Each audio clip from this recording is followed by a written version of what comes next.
If you ask this question in a crowded room, it won't stay quiet for long. Do Muslims and Christians worship the same God? Some people will answer immediately, yes, of course. Others will react just as quickly, absolutely not. And within seconds, the conversation turns into tension, disagreement, sometimes even anger. But what if both sides are oversimplifying the truth? Because the reality is far more complex than a simple yes or no. And more importantly, far more personal. You see, this question is not just about religion. It's not just about history, language, or tradition. At its core, it's about something deeper, something most people never stop to examine. It's about identity, because using the same word does not guarantee the same meaning. Two people can say, God, and be thinking of completely different realities. Two people can pray and believe they are reaching the same being, while having entirely different understandings of who that being is. And that changes everything. But here's where it gets even more uncomfortable. Most people don't question what they believe. They inherit it from family, from culture, from the environment they were raised in. And over time, those beliefs become so familiar, so unquestioned, that they feel like absolute truth. Not because they've been examined, but because they've never been challenged. So when a question like this appears, it doesn't just challenge ideas. It challenges identity. It forces people to ask something they've avoided for a long time. Do I actually know what I believe? Or am I just repeating what I've been told? And that's why this conversation matters. Because if there is only one ultimate reality, if there is only one true creator, then understanding who that creator is becomes the most important question you could ever ask. Not just for debate, not just for knowledge, but for your life. So instead of reacting emotionally, instead of choosing sides too quickly, let's slow down. Let's look deeper. Because to answer this question honestly, you have to examine it from two completely different angles. And once you do, you may realize that the answer is not as comfortable as you expected, but it might be closer to the truth than you've ever been before. Did you know that one simple question can instantly divide people who otherwise agree on almost everything? Do Muslims and Christians worship the same God? At first, it sounds like a basic question. Something that should have a clear answer. Yes or no. Same or different. But the moment you actually ask it, everything changes. Because people don't just answer it logically. They answer it emotionally. Some will say, yes, we all believe in one creator, so it must be the same God. Others will respond just as strongly, no, our beliefs are completely different. And both sides feel certain, confident, unquestioned. But here's the problem. The human mind loves simple answers. We want clarity. We want categories. We want to place things into neat boxes where everything makes sense. But truth doesn't always work that way, because some questions are not designed to be answered quickly. They are designed to be explored deeply. And this is one of them, because when you look closer, you realize something important. This question is not just about religion. It's about how humans understand reality. It's about how we define identity. And most importantly, it's about how easily we assume we understand something just because it feels familiar. Think about it. If two people use the same word, does that automatically mean they are talking about the same thing? Not necessarily. In fact, this is where confusion begins, because language can create the illusion of agreement even when there is none. And this illusion is powerful. It makes people believe they are aligned, when in reality, they are worlds apart. So instead of rushing to answer the question, we need to slow down. Because before you can decide whether two beliefs are the same, you have to understand what they are actually saying. Not what you assume they mean, not what culture tells you they mean, but what they truly mean at their core. And that requires something most people avoid: looking at the issue from more than one angle. Because if you only look at the surface, you might walk away thinking the answer is obvious. But once you go deeper, you start to realize that the surface can be misleading. So here's the real starting point. Before asking whether they worship the same God, we need to ask a more fundamental question. What do they even mean when they say God? Because until you understand that, every answer you give might be built on a misunderstanding. Did you know that the confusion around this question often starts with something incredibly simple: words? Because before we even talk about beliefs, we have to talk about language. Most people imagine Jesus speaking the languages they know today: English, maybe Greek, maybe Latin. But the reality is very different. Jesus spoke Aramaic, a language from the same family as Hebrew and Arabic. And this is where things get interesting, because in these ancient languages, the words used to describe God are not random. They come from the same linguistic roots shared across cultures that existed long before modern divisions. In Hebrew, the word is Elohim. In Aramaic, it's closer to Elah. And in Arabic, it's Allah. Now here's the part that surprises most people. Allah is not a personal name. It's not the name of a specific Islamic deity. It simply means the God. In fact, long before Islam even existed, Arabic-speaking people, including Christians, used the word Allah to refer to the one true creator. Even today, millions of Christians in the Middle East still pray using that exact word. They read their Bibles in Arabic. They worship Jesus. And when they say God, they say Allah. So from a purely linguistic perspective, the argument seems to end here. Same root, same meaning, same reference to a single, all-powerful creator, which leads many people to conclude, yes, they must be worshiping the same God. But this is where the trap begins, because language can be deceiving. Just because two people use the same word does not mean they are talking about the same reality. Think about it like this. If someone says the word light, they could mean sunlight, or they could mean something lightweight. Same word, completely different meaning. And if you assume they mean the same thing without asking deeper questions, you misunderstand everything that follows. This is exactly what happens in this debate. People hear the same word, God, Allah, Elohim, and assume unity. But they never stop to ask, what does that word actually represent? What characteristics define it? What identity does it carry? Because words are just labels. They point to something deeper. And if that something deeper is different, then the similarity in language becomes irrelevant. So while language gives us the first clue, it does not give us the full answer. And that brings us to the next level of the question. If the words are similar, then what about the meaning behind them? Did you know that two people can use the exact same word and still be completely wrong about each other? This is where the conversation becomes deeper and far more uncomfortable. Because once we move past language, we enter the realm of meaning. And meaning is where everything changes. You see, words are only tools. They are symbols we use to describe something greater than the word itself. But the danger is this. We often assume that if the symbol is the same, the reality must be the same too. And that assumption is where most people get misled. Imagine this for a moment.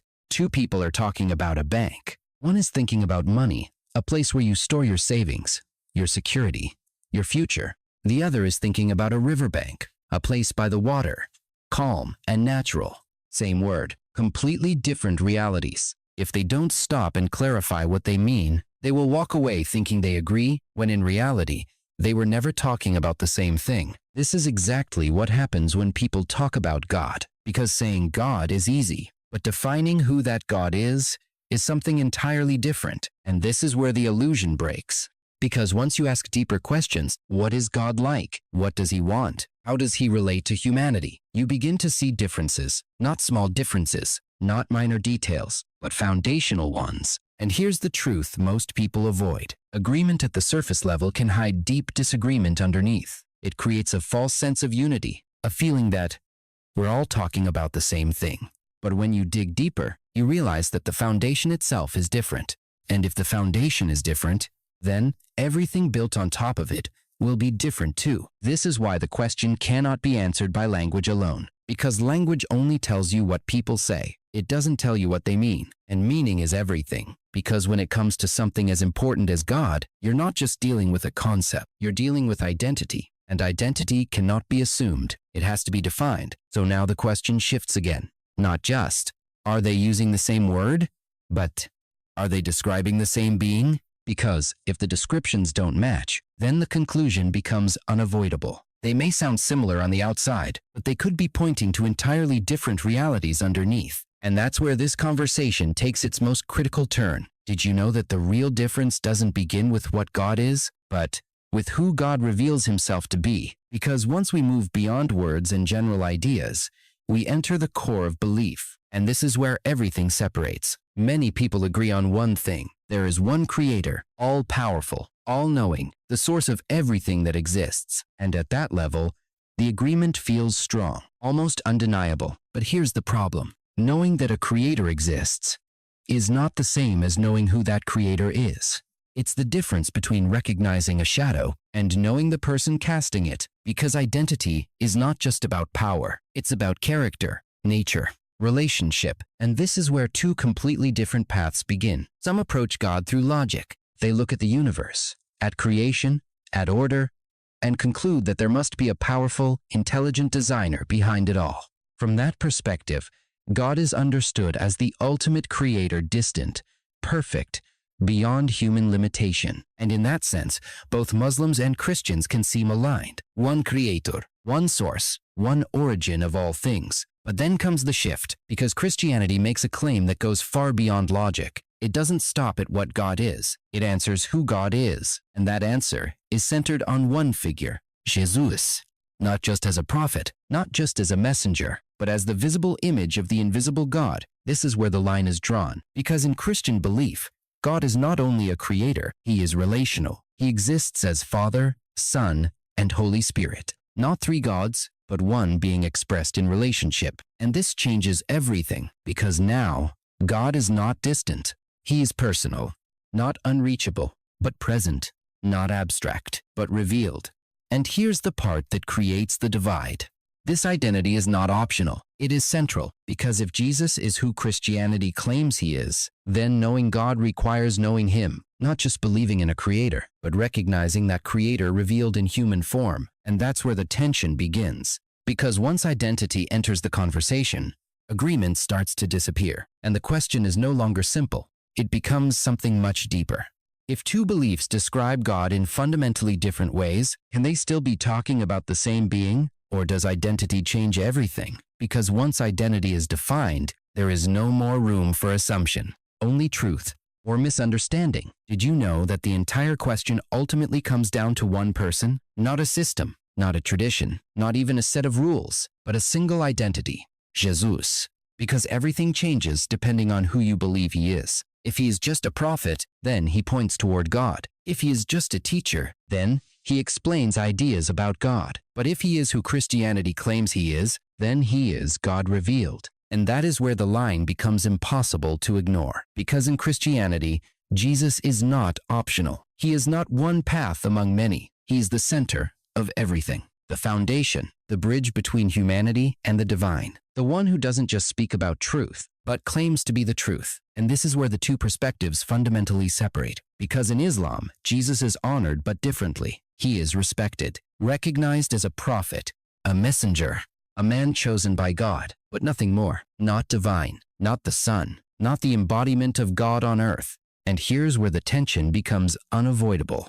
These two views cannot both be true at the same time, because they are not small differences. They are opposite identities. One says, God stepped into human history, lived among us, suffered, died, and rose again. The other says, God would never do that, would never become human, would never be crucified, would never take on that role. So now the question is no longer about language, or tradition, or shared history. It becomes a question of identity. Because if two people describe the same figure in completely opposite ways, they are no longer describing the same person. And this leads to a truth that many people try to avoid. You cannot merge two contradictory identities into one. You cannot say someone both is and is not the same person at the same time. And yet, that's exactly what many try to do to avoid conflict, to create unity, to make everything feel harmonious. But truth is not always comfortable. Sometimes, it divides before it unites. And this is one of those moments, because if Jesus truly is the defining revelation of who God is, then accepting or rejecting him doesn't just change a detail. It changes everything. It changes how you understand God, how you relate to him, how you approach truth itself. So now the question becomes deeply personal. Who do you believe Jesus is? Because your answer to that question will determine everything that follows. Did you know that two people can point to the exact same thing and still be completely wrong about it? This is where the discussion moves beyond religion and into something deeper, philosophy. Because to truly understand this question, you need to understand one powerful idea, the difference between reference and meaning. At first, it sounds complicated, but it's actually very simple. Reference is what you are pointing to. Meaning is how you understand it. And sometimes, those two don't match. Imagine two people talking about a historical figure, Abraham Lincoln. Both agree he existed. Both agree he was a president. So in terms of reference, they are pointing to the same person. But then one of them says, he was a tall man with a beard who led a nation through crisis. The other says, he was a short man from another country who invented machines and had no connection to politics. Now ask yourself, are they really talking about the same person? Technically, yes. But in reality, no. Because one understands who he truly was. The other has created a completely different identity and attached the same name to it. And that's the key, because knowing the name is not the same as knowing the person. This is exactly what happens in this debate. From one angle, both Muslims and Christians are pointing toward the same idea. One creator, the God of Abraham, the origin of everything. That's the reference. But when you look at the meaning, everything changes because the descriptions no longer match. One describes a God who is singular, distant, and never becomes human. The other describes a God who enters history, reveals himself personally, and forms a relationship with humanity. Same reference, completely different meaning. And here's why this matters so much. Because relationship depends on truth. You cannot have a real relationship with someone if your understanding of them is fundamentally wrong. You might think you know them. You might feel sincere. But sincerity does not create truth. It only reflects belief, and belief can be wrong. So now the question becomes even deeper. If two people are sincere, but one of them has a completely different understanding of who God is, can both relationships be equally true? Or does truth depend on identity? Because once identity is defined, there is no middle ground, only alignment or misunderstanding. And that leads to the final and most important question of all. Did you know that the real issue was never about religion, but about relationship? Because after all the arguments, all the comparisons, all the logic and philosophy, everything comes down to one final question. What does it actually mean to worship God? Most people treat worship like a checklist. Believe in God, pray sometimes, try to be a good person, and that's enough. But what if that's not true? What if worship is not about getting the general idea right, but about knowing the truth personally? Because in real life, relationships don't work based on assumptions. Imagine someone claiming to know you. They use your name. They say they believe in you, but everything they think about you is wrong. Your character, your story, your identity. They've built a completely different version of you in their mind, and they're relating to that version instead of the real you. Would you call that a relationship or a misunderstanding? This is where everything becomes clear. Because worship is not just about acknowledging that God exists. It's about knowing who He truly is. And that's where sincerity alone is not enough. You can be sincere and still be wrong. You can be devoted and still be disconnected from the truth. And this is not a comfortable idea because it challenges something deep inside people. It challenges the belief that all paths lead to the same place. That as long as you're trying, it doesn't really matter what you believe. But here's the reality. Truth is not created by intention. It exists independently of it. And if God has a specific identity, then knowing that identity becomes essential, not optional. And this is why this question matters so much. Because it's not about proving who is right or wrong. It's about understanding whether we are truly connecting with reality or just a version of it we've accepted without question. So in the end, the question is not just, do Muslims and Christians worship the same God? The deeper question is, do we truly know the one we claim to worship, or have we built an idea of God that feels comfortable but isn't actually true? Because if worship is a relationship, then nothing matters more than knowing the truth about who you're in relationship with. And maybe that's why this question is so powerful, not because it divides people, but because it forces them to look deeper than they ever have before. So here's the truth that most people don't want to admit. This question was never as simple as yes or no. Because on the surface, it looks like agreement. Same words, same idea of one creator, same historical roots. But when you go deeper, you begin to see something very different. Because this is not just about what people say, it's about what they mean. And more importantly, who they believe God truly is. Because if identity defines relationship, then misunderstanding identity changes everything. You can use the right word, but still have the wrong understanding. You can feel sincere, but still be disconnected from the truth. And that's what makes this question so powerful. It forces you to stop assuming, to stop inheriting beliefs without examining them, to stop relying on what feels familiar, and start asking what is actually true. Because at the end of the day, this is not about winning an argument. It's not about proving a point. It's about something much deeper. It's about whether your belief is rooted in reality or in assumption. Because if there is only one true creator, then knowing who that creator is the most important thing you could ever get right. Not partially, not approximately, but truthfully. And here's the part that most people avoid. You cannot build a real relationship on a false identity. No matter how sincere it feels, no matter how deeply you believe it, truth is not shaped by emotion. It stands on its own. So the real question is no longer, do Muslims and Christians worship the same God? The real question is, do you truly know the God you believe in? Or are you trusting an idea that has never been fully questioned? Because once you start asking that question honestly, everything begins to change. And maybe that's the reason this topic matters so much. Not because it creates division, but because it forces clarity. If this made you think differently, don't keep it to yourself. Share it with someone who needs to hear it. And don't forget to like and subscribe for more content like this. Because sometimes, the truth doesn't just challenge you, it transforms you. And the moment you begin to seek it seriously, you're already closer than you think.